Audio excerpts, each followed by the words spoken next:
ફોનપરની અંદર ભીલવાસમાં આટલું પાણી આવતો કહે છે કે કોઈ નુકસાન છે નહીં. તો આ શું દેખાય છે?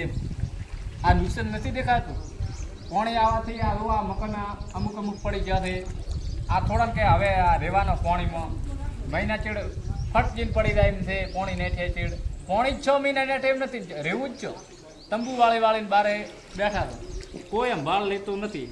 પીવાના પાણીની વ્યવસ્થા નથી.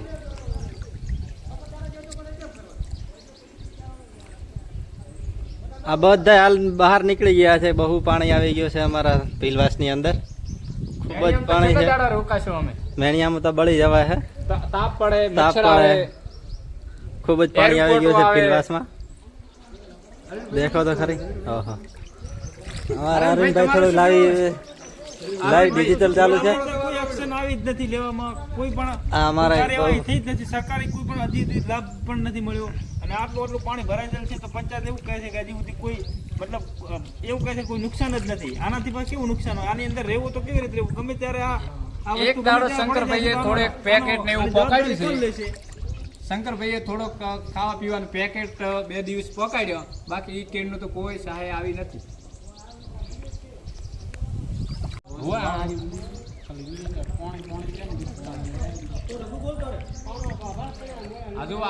બધા મિત્રોને નમ્ર વિનંતી છે કે આગળ જેટલો વિડીયો વધુમાં વધુ શેર થાય એવું કરો. મકાનો તો દેખો તો ખરી તમે. આ પડી ગયા છે. ઓહો,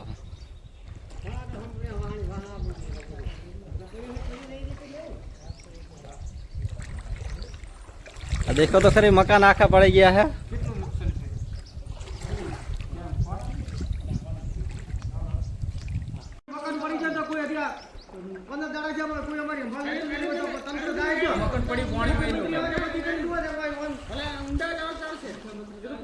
આ કહે છે સરપંચ કહે નુકસાન નથી.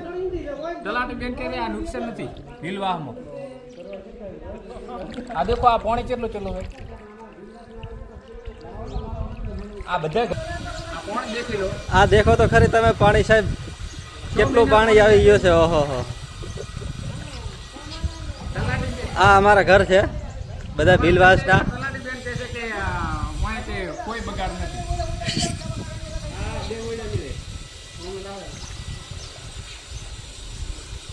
અમારે કોઈ ભળતું જ નથી. આની અંદર કોઈ એક્શન લેવામાં આવી નથી. અમારી આદિવાસી સમાજની નમ્ર વિનંતી છે કે આ બધા પાણીમાં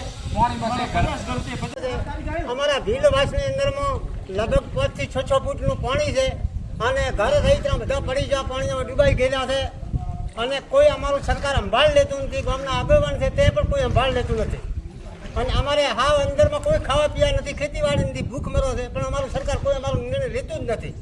જય સરકારને કરવું અહીંયા અમે અહીંયા આગળ હાથ જોડીને વિનંતી કરો છો કે અમારી તત્કાલીમાં ગમે તે છે હા નાનો અમને જવાબ દેવા માંગો છો તે અમને સરકાર આપે. બરાબર. તમામ આદિવાસી સમાજને નમ્ર વિનંતી છે કે ખાનપુર ગ્રુપમાં કોઈ આદિવાસીઓની સંભાળ લેતું નથી. તમામ સમાજને નમ્ર વિનંતી છે કે બધા આવીને અમારી સંભાળ લે અને ગમે એમ કરે પાણીનો નિકાલ કરે. અમને બારી તંબુ તોડીને બેઠા હતા એની અમને ગમે કરી આલે વ્યવસ્થા ગમે કરી આલે. ખેતર વસાવા સુધી અને શ્રીપુર રાણા સુધી આ વિડીયો પકવો હતી. તમામ સમાજને આ ખાનપુર ભીલવાસ તાલુકો થરાદ અને સ્થિતિ દેખો કેટલી ભયંકર છે. આની સ્થિતિ 2015 ને 2017 અને અત્યારે 2025 છે. 2015માં પાણી તારી રજૂઆત કરી હતી મુખ્યમંત્રી સાહેબ શ્રી રૂપાણી સાહેબને. એના પછી અમે શંકરભાઈ સાહેબને મળ્યા. એમને અમને આશ્વાસન બી આપ્યું હતું. પણ અત્યારે 15 દિવસ થયા હજુ સુધી કોઈ તંત્રએ અમારી સંભાળ લીધી નથી. તલાટી કમ મંત્રી આવે છે, ઓફિસમાં બેસે, સહીઓ બીઓ કરીને જતા રહે. કંઈ કહેવાય જઈએ એટલે એમ કહે કે ભાઈ એ તો મારા હાથ અદ્ધર છે. એટલે અમારે સંભાળ કોણ લેશે? તલાટી કે મંત્રી ઉભા થઈને એમ કહેતા કે મારા હાથ અદ્ધર છે, મારાથી થાય એટલી મદદ કરું છું. એટલે મદદ કઈ કરે છે? અત્યારે દરેક વાસ અહીંયા તંબુ બાંધી બેઠો છે તંબુના અંદર. અહીંયા લાઇટ લીધી છે તો લાઇટવાળા એમ કહે છે કે ભાઈ લાઇટ કાપી નાખો. એટલે છોકરા એક તો અહીંયા પાણીમાંથી ત્યાં નીકળી અને અત્યારે અહીંયા બેઠા છે. તમને મચ્છર કરડે, આ ના ગમે તે પ્રોબ્લેમ થાય. રાતે જીવજંતુ આવે ખુલ્લામાં છે. એટલે કદાચ ખોદિયા બધે ગાયો બાયો ત્રાસ થોડો હોય.